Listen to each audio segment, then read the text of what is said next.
Kind of like the origin and why I wanted to have you on here for a few minutes was just like, we talked all about last time, like pitching and fundamentals. And what kind of spurred this is I'm watching Grayson Rodriguez go out there for the Birds every fifth day.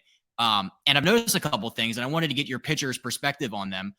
The first one is kind of like the first inning is I've noticed for Grayson specifically is like he kind of gets hit around a little bit. Like his very first start in Texas was a little rocky. And then a couple starts later in Chicago, I think he gave up like a 4 spot. Like take me through like the first inning for a pitcher, like a starting pitcher. Like, is it how scripted and how planned out is it? And what does the prep look like for a first inning specifically? Well, obviously it's different for everybody.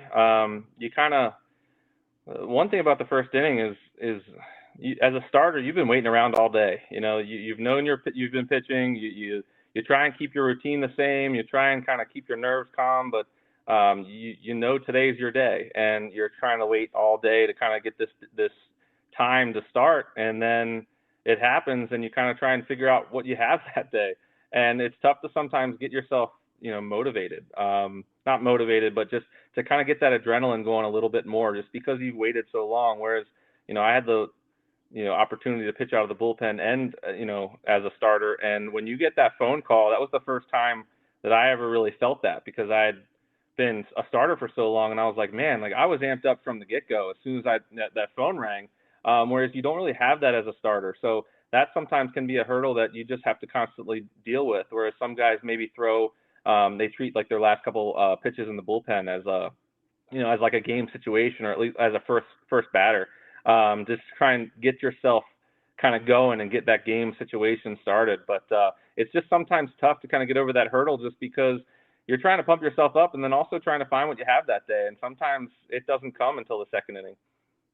Do you think for being a younger pitcher, especially in the case of Grayson and maybe even in the case of yourself, like do nerves play a factor in, maybe being a little bit jumpy in the first inning of starts there when you're early to mid 20s and you don't have a lot of big league experience? Do you think that plays a role in some of this stuff too? Yeah, I think it's one of those things where you're always nervous, and anyone that says they're not, when you're walking out there for your start that day, your nerves are going, and they should be. And then once that game starts, it's fine, but at the same time, it's you don't know what you have that day. You got to know what type of fastball you have, how the hitter's reacting to it, how's your breaking ball that day.